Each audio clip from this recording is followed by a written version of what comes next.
So, why should you never take less than 2 weeks of vacation at work? Well, I've been in Spain for the past, I think, 5 days now, right? And for the first, I would say at least 3, 4 days, and even today, I've been thinking about work, especially in the first few days. It's like a newer project, so the only thing I've been doing, especially in the first past month, has been constantly thinking about work, even during the weekends, even when I'm at volleyball practice, whatever I'm doing. There's usually work behind my head somewhere, and I'm thinking about it. And then I know it is really bad, but that also meant that even when I landed in Spain, beautiful city to be in, beautiful country to be in, and really the only thing that I'm thinking about, or not the only thing, but in the back of my head, I'm constantly thinking about like, oh, what's gonna happen to like this? Like, oh, is this week going to be good? Like, are we going to be able to answer all the clients' questions? Like, are we going to fuck up? And like I also have a team working with me, so I'm like, okay, like, do they need my help? Like, did I put them in a mess? Like, how are they doing? Whatever.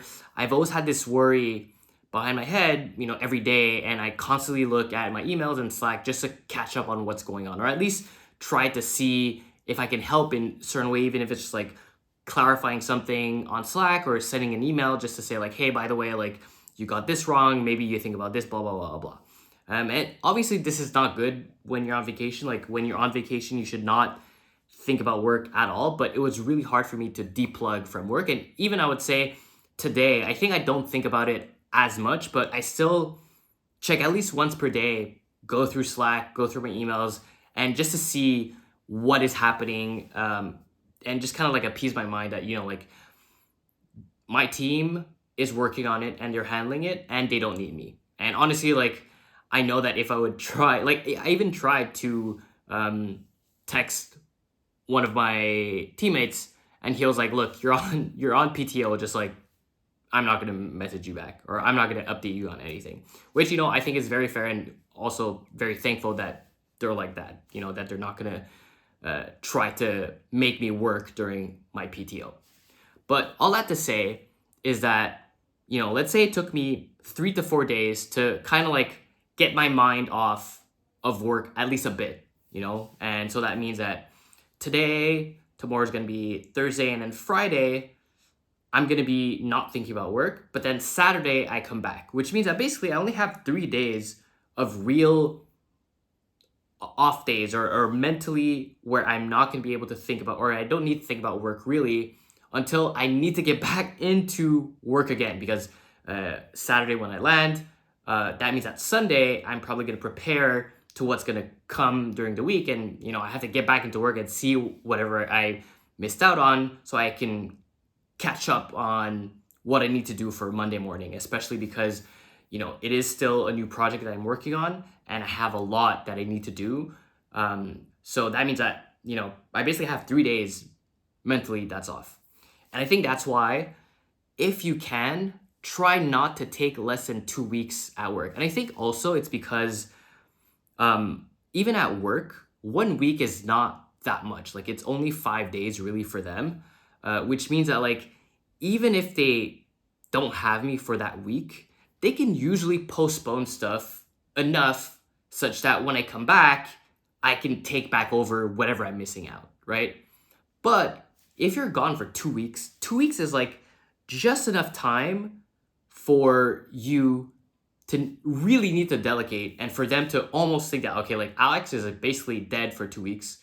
He's not going to be able to answer anything. And if we need something from him, we need to get it now before he leaves.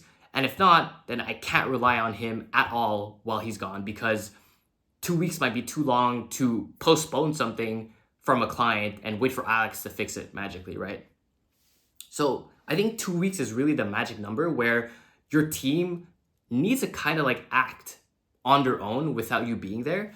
And that goes for you as well, in the sense that like if it takes you 3 to 4 days to kind of latch off of work, kind of like me, well, that means that you still have, whatever, 10 more days to not think about work. And that truly maybe gives you like a week of not thinking about work before you get back into the process of like, okay, well, like work is approaching, what's going to happen, blah, blah, and you start worrying about work by the end of the second week. So very quick video, but I think that's why, to me, if you can, try not to take more, or try not to take less than 2 weeks. Like, try to always get 2 weeks. And I think obviously it is harder. Like 1 week is easier to take during the week because, again, you don't need to disturb a lot in your work, right? 1 week is very easy to just like go out, come back in, and you kind of like pick back things up. And the problem with only 1 week is that during that 1 week, it's very possible that they don't really do anything, which means that you're basically 1 week behind when you come back, and you have even a lot more things to do when you come back after that 1 week, which is probably what's going to happen to me, honestly. Whereas like I feel 2 weeks, people have to do your work in some capacity because they can't rely on you, which means that like when you come back after 2 weeks, you probably still have a mountain of work to do, but at least you know that things got accomplished while you're there. And I'm not saying that my teammates haven't done anything. I know that they're working very hard while I'm not there, and I'm super grateful for them to be able to take over while I'm not there. But I know that when I'm going to come back, there's a lot of things already that have been assigned to other people, but will be assigned back to me because they haven't been able to do it in just 1 week because 1 week is so short. So that's a quick video for today, and I hope that you try and take your 2 weeks next time. Peace.